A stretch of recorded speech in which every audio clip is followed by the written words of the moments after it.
To learn together. मैं हूं संजना और हम लोग देख रहे हैं लैंग्वेज पेपर का, जो कि बीपीएससी टीचर के लिए लिया गया है। तो उसका लैंग्वेज पेपर का शिफ्ट 2 के आंसर की को हम लोग देखेंगे और सबसे सटीक जवाब यहाँ पर देखेंगे।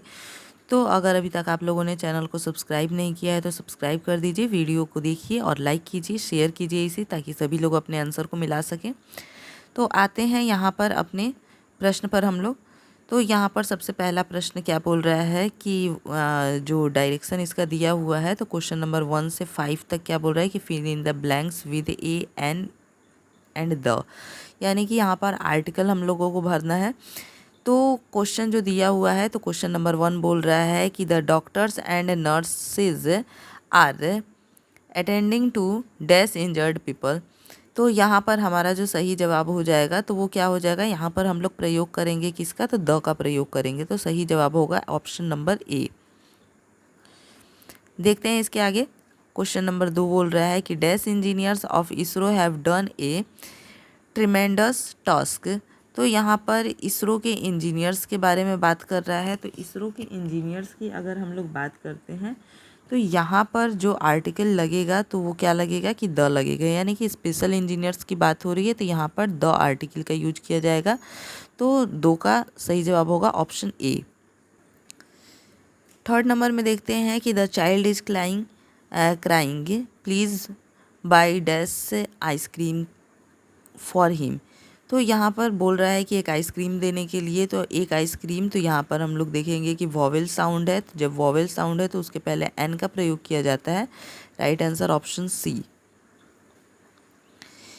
ही told us that he would be back in dash hour. तो यहाँ पर इसको हम लोग हावर ना पढ़ करके आवर पढ़ते हैं, तो इसलिए यहाँ आर्टिकल जो लगेगा वो एन लगेगा। तो right answer is option number सी।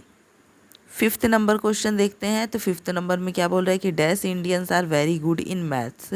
तो यहाँ पर बोल रहा है कि इंडियंस लगाया गया है। तो इंडियंस, इंडियन जो होता है वो खुद अपने आप में प्लूरल होता है और फिर यहाँ पे इंडियंस का यूज किया गया है, तो इसके साथ कोई भी आर्टिकल नहीं लगेगा।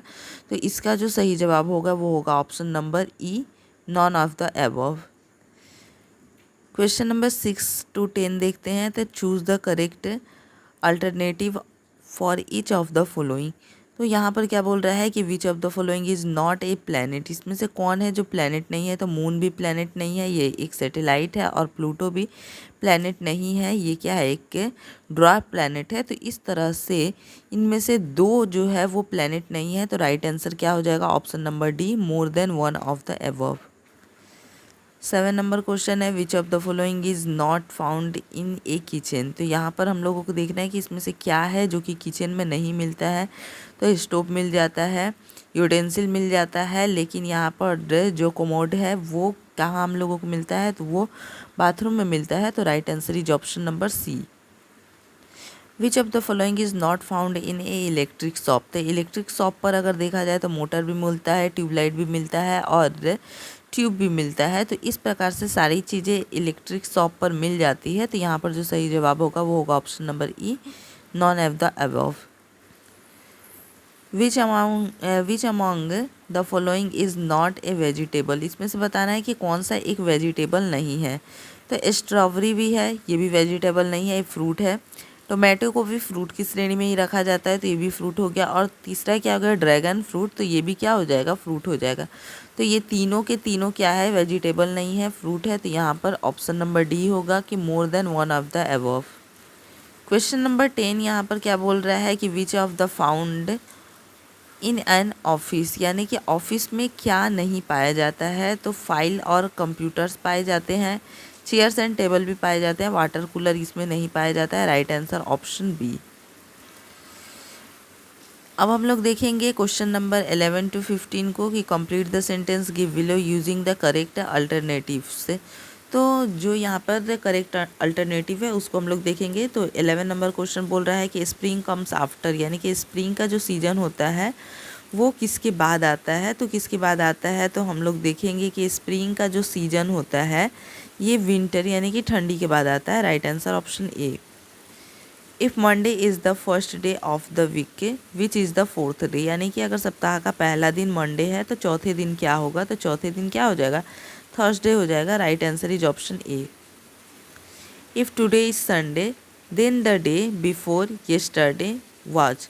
तो बोल रहा है कि अगर आज संडे है तो परसों कौन सा दिन था, तो परसों कौन सा दिन था, तो परसों फ्राइडे था। Right answer is option A. 14 number question देखते हैं कि बोल रहे हैं July comes before the month of, यानी किस महीने के पहले जुलाई आता है। तो राइट आंसर हो जाएगा ऑप्शन नंबर ए, अगस्त के पहले जुलाई आता है। Question number 15, look at the dash in the sky. तो यानी कि आकाश में हमें इसमें से क्या दिखाई देता है, तो रोज़ तो दिखेगा नहीं, आकाश की ओर अगर देखेंगे तो रोज़ नहीं दिखेगा, रॉक्स भी नहीं दिखेगा, तो उसमें क्या दिखेंगे, बर्ड्स दिखेंगे। तो राइट आंसर इज ऑप्शन ए। अब देखते हैं यहाँ पे क्वेश्चन नंबर 16 to 20 के बीच में बोल रहा है कि choose the correct alternative for each of the following. इसमें से करेक्ट चूज करना है। तो ब्रदर्स वाइफ इज़, तो भाई की पत्नी को क्या कहेंगे, तो यहाँ पे हो जाएगा सिस्टर इन लॉ कहेंगे। Right answer option C.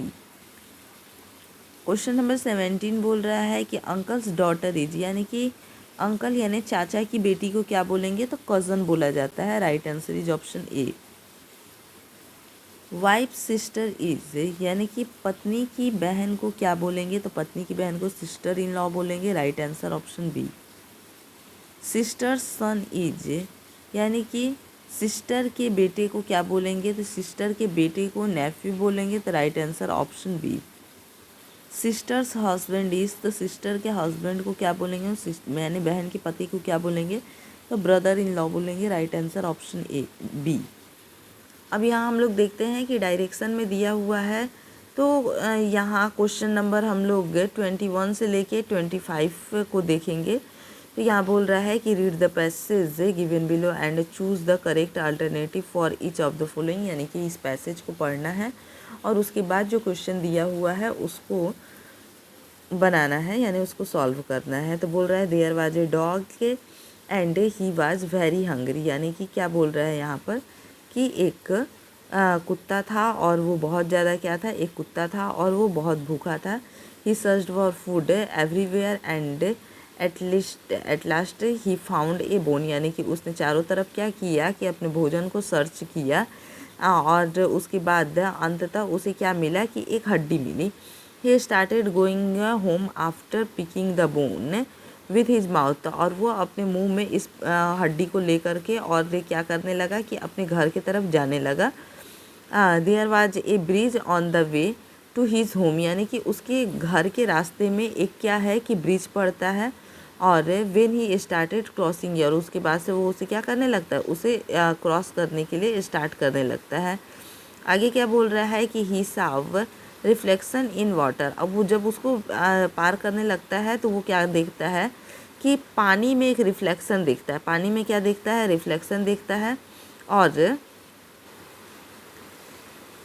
The dog thought that there was another dog with a bone in water, और कुत्ते को ऐसा लगता है कि पानी में क्या है कि एक और कुत्ता है जो कि अपने मुंह में क्या किया हुआ है कि हड्डी को लिया हुआ है। वो अपनी ही परछाई देखता है लेकिन वो समझ नहीं पाता है कि ये उसकी परछाई है, और उसके बाद उसे लगता है ऐसा कि एक दूसरा कुत्ता है वहाँ पर। तो अब इसके बाद क्या बोल रहा है कि he wanted to get that other bone too, यानी कि अब वो चाहता है कि एक और जो बोन है उसे भी वो ले ले।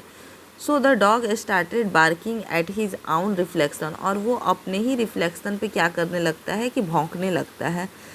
फिर उसके बाद his bone fell in water as soon as he opened his mouth, और जैसे ही वो अपने मुंह को खोलता है वैसे ही उसका जो वो बोन होता है यानी हड्डी होता है वो क्या हो जाता है, पानी में गिर जाता है। तो इसके बाद the gritty dog loss his bone, उसके बाद से ये जो लालची कुत्ता होता है वो क्या करता है कि अपने यानी कि जो बोन यानी कि जो हड्डी उसके पास था वो भी वो खो बैठता है।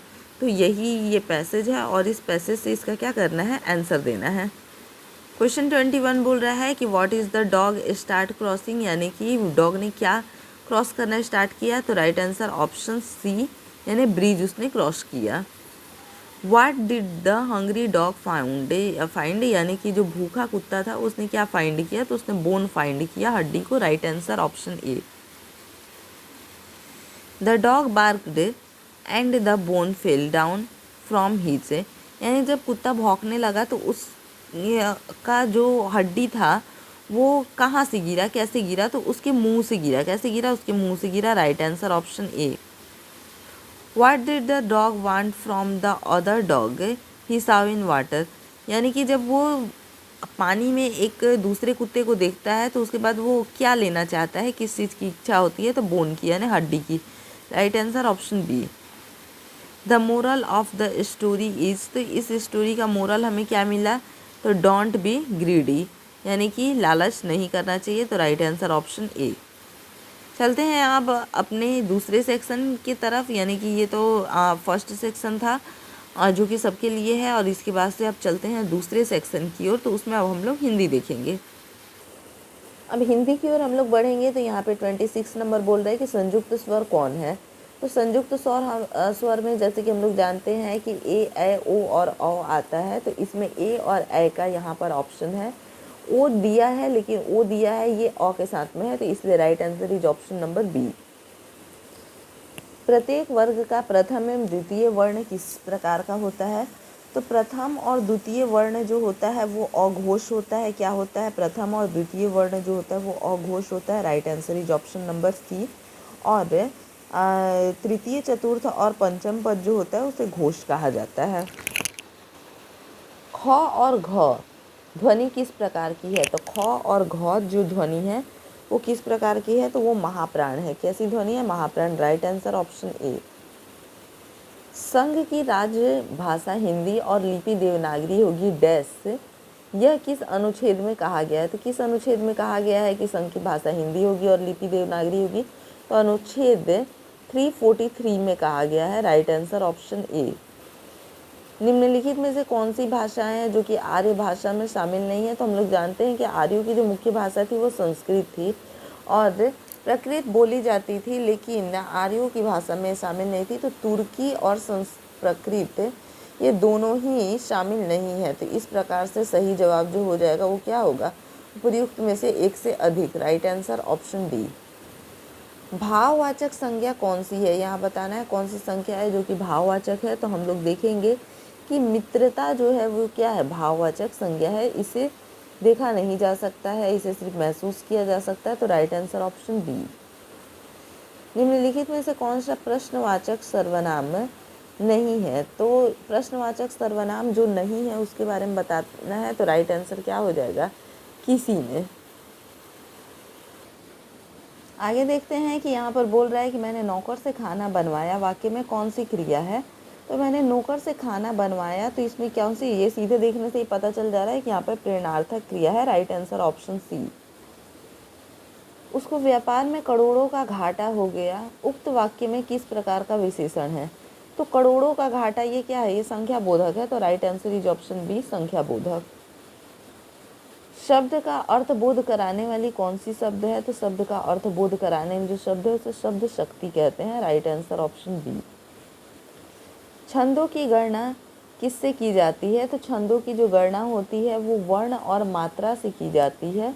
Right answer option A. उपमा अलंकार का निम्नलिखित में से कौन सा अंग है। तो अंग की अगर बात करें तो उपमान, उपमेय और साधारण धर्म ये सभी उपमा अलंकार का अंग है। तो right answer option number D होगा। क्वेश्चन नंबर 38 बोल रहा है पेड़ से पत्ते गिरते हैं, वाक्य में कौन सा कारक है। तो पेड़ से पत्ते गिरते हैं, तो इस वाक्य में कौन सा कारक होगा। तो इसमें हो जाएगा अपादान कारक हो जाएगा। Right answer is option number C, क्योंकि इसमें अलगाव दिखा रहा है। मानक भाषा की विशेषता है। तो मानक भाषा की जो विशेषता होती है वो क्या होगी, तो एक रूपता है। क्या है, एक रूपता। Right answer option A. द्वंद्व समास में कौन सा प्रधान होता है। तो द्वंद्व समास में दोनों पद प्रधान होते हैं। Right answer option B. Hindi भाषा के विकास का सही क्रम है। तो हिंदी भाषा के विकास का सही क्रम जो है तो पहले संस्कृत, फिर प्राकृत, फिर पाली और फिर अपभ्रंश। तो राइट आंसर ऑप्शन सी। प्राकृत पैंगलम के छंद किस रस से संबंधित है। तो प्राकृतिक पैंगलम के जो छंद है ये वीर रस से संबंधित है। Right answer option C. भाषाओं के पारिवारिक वर्गीकरण का आधार है। तो भाषाओं के पारिवारिक वर्गीकरण का आधार अगर देखा जाए यहाँ पर तो अर्थ के आधार पर भी होता है, रचना के आधार पर भी होता है, इतिहास के आधार पर भी होता है। तो उपर्युक्त में से एक से अधिक, राइट आंसर ऑप्शन डी। ठीक है। संकलन त्रय की नाट्य अवधि अवंती नहीं है, तो इसकी अगर हम लोग बात करें तो सही जवाब इसमें क्या हो जाएगा, क्रिया हो जाएगा। राइट आंसर इज ऑप्शन ए। संज्ञा अथवा सर्वनाम के जिस रूप से उसका संबंध वाक्य के किसी दूसरे शब्द के साथ प्रकाशित होता है तो उसे क्या कहते हैं, तो उसे संबंध सूचक कहते हैं। Right answer option C. शब्द की जिस शक्ति से उसके सांकेतिक अर्थ का बोध हो वहाँ कौन सी शब्द शक्ति होती है, तो वहाँ पर हम लोग देखेंगे कि अभिधा शब्द शक्ति होती है। Right answer is option C. वक्रोक्तवादी के प्रतिपादक आचार्य कौन है, तो ये कुंतुक है, कुंतक। तो राइट आंसर ऑप्शन बी।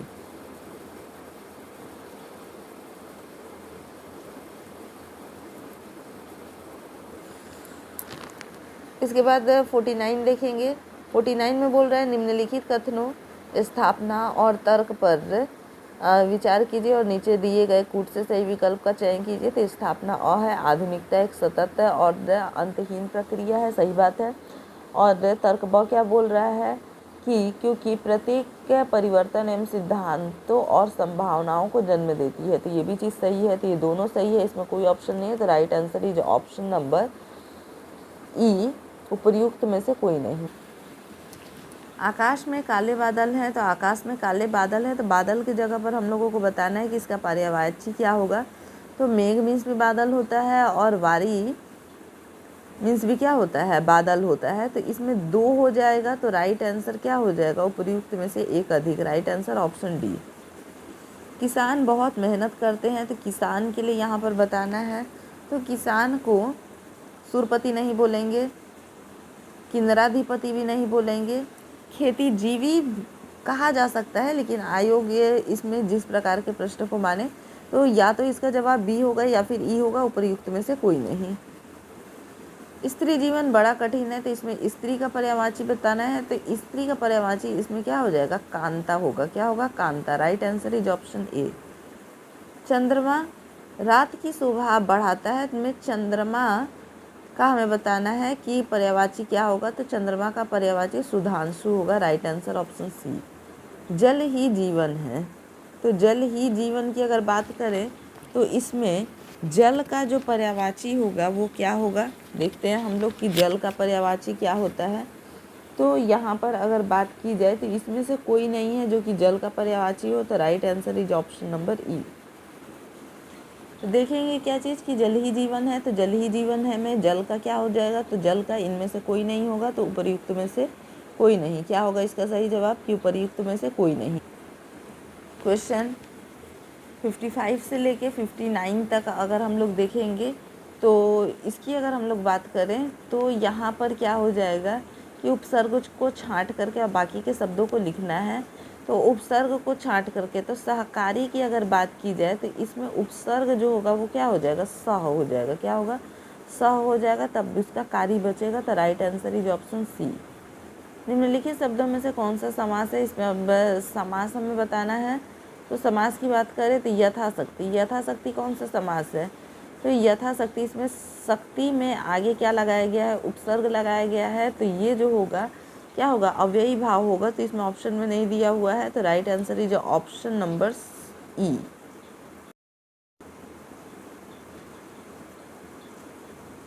इसके बाद की अगर बात करते हैं हम लोग तो यहाँ पर देखेंगे शीतोष्ण। शीतोष्ण को अगर देखें तो शीतोष्ण का यहाँ पर उपर्युक्त में से कोई नहीं होगा। क्या होगा शीतोष्ण का, तो शीतोष्ण का होगा उपर्युक्त में से कोई नहीं। Right answer option E. त्रिभुवन में क्या है, द्विगु संधि है। Right answer B. अन्य जल में क्या हो जाएगा, तो अन्य जल की अगर हम लोग बात करें तो इसमें द्वंद्व हो जाएगा। Right answer option B. नीलकंठ, नीलकंठ में क्या हो जाएगा कि इसका सही जवाब क्या होगा कि नीलकंठ कौन सा है, तो इसका सही जवाब हो जाएगा ये क्या है, बहुव्रीहि है। राइट आंसर इज ऑप्शन ए। प्रश्न संख्या 65 से 69 को देखेंगे तो निम्नलिखित शब्दों के अन्वय का अर्थ है, दिए गए विकल्पों में से जो शब्द का सही अर्थ नहीं है उसे उत्तर पत्रिका में चिन्हित करें। तो अज, अज को क्या बोलते हैं, तो जैसे कि बकरा को भी अज बोला जाता है, यहाँ पर बकरा को भी अज बोला जाता है, ब्रह्मा को भी बोला जाता है। तो किसे नहीं कहते हैं, शिव को नहीं कहते हैं। Right answer is option number सी।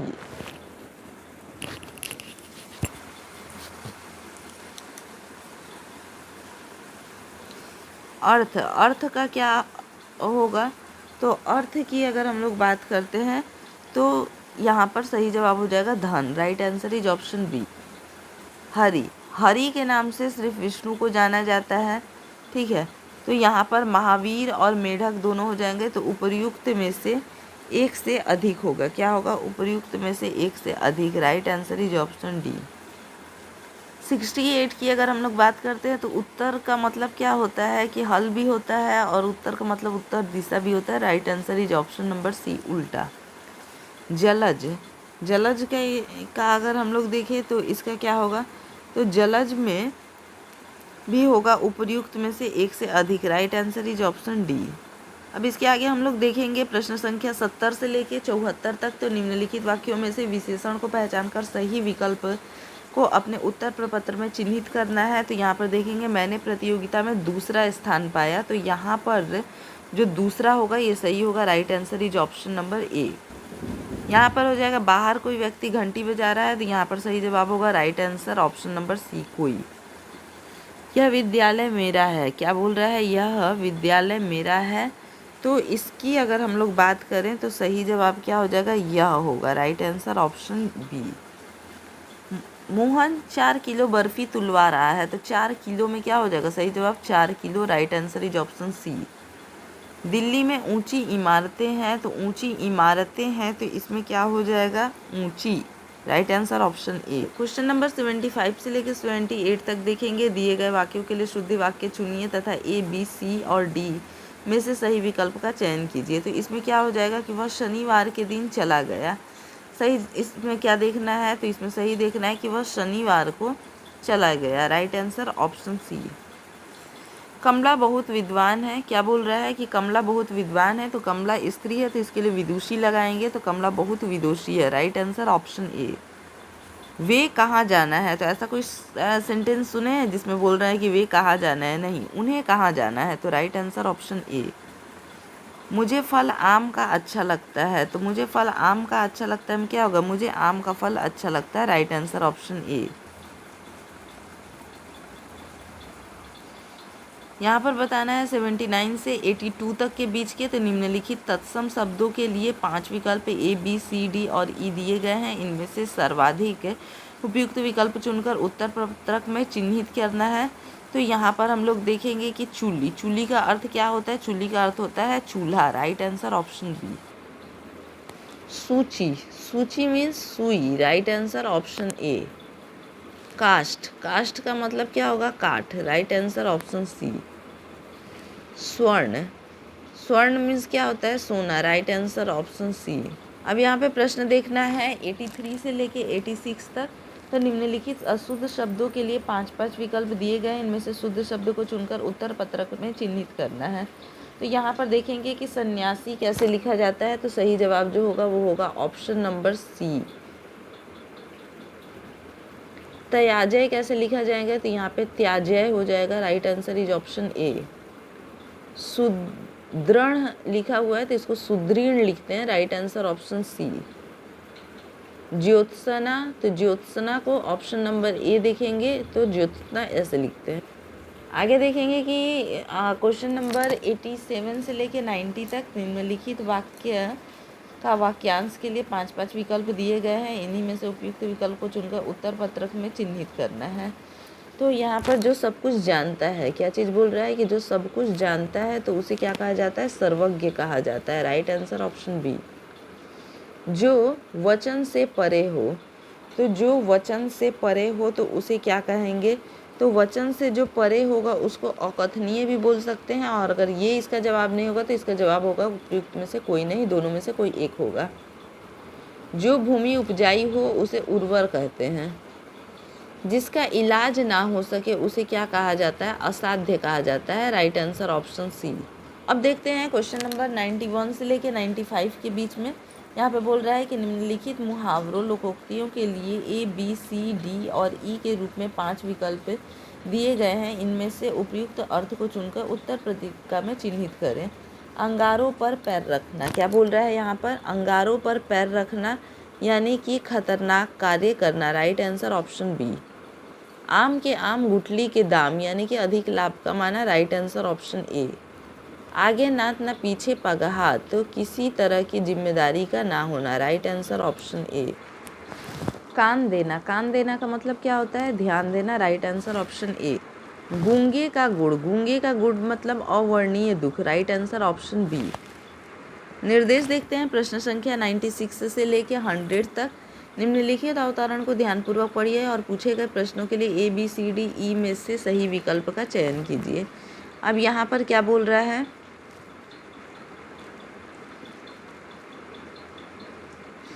ये बोल रहा है कि पुराणों में देखा गया है कि तप देवता करते हैं और राक्षस भी।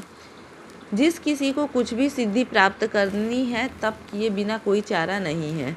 उनमें किसकी नीयत अगर सात्विक रही हो तो उसका और दुनिया का भला होता है, और नीयत बुरी रही तो वह सारी दुनिया का नाश कर सकता है। मनुष्य ने एटम बम, हाइड्रोजन बम जैसे अस्त्र तैयार किए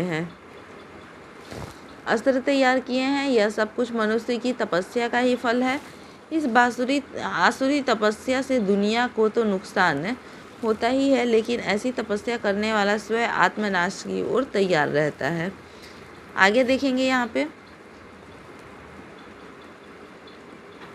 क्वेश्चन नंबर 96, कोई चारा नहीं। तो कोई चारा नहीं का मतलब क्या हो जाएगा यहाँ पर कि अगर हम लोग देखते हैं कि कोई चारा नहीं का मतलब हो जाएगा कि दूसरा रास्ता नहीं होना। क्या होगा? दूसरा रास्ता नहीं होना। तो right answer is option number C. नियत से तात्पर्य क्या है? तो नियत से तात्पर्य है इरादा। Right answer option B. सात्विक नियत से क्या होता है? तो सात्विक नियत से दुनिया का भला होता है। राइट आंसर ऑप्शन ए। आसुरी तपस्या से मनुष्य ने क्या बनाया? तो आसुरी तपस्या से मनुष्य ने एटम बम बनाया। Right answer option C. उपयुक्त अवतरण का उपयुक्त शीर्षक हो सकता है, यानी इसमें से कौन सा है जो कि इसका उपयुक्त शीर्षक होगा? तो तप। Right answer option C. तो ये हो गए हमारे क्वेश्चन कंप्लीट हो गया। हमारा क्वेश्चन सेट नंबर एच था। तो इस तरह से हम लोग देखेंगे कि हमने 100 क्वेश्चन कंप्लीट कर लिए। तो अगर आप लोगों को इसी तरह से और वीडियो देखने हैं तो चैनल को सब्सक्राइब कीजिए। वीडियो अच्छा लगा हो तो इसे लाइक कीजिए, कमेंट कीजिए, शेयर कीजिए। धन्यवाद।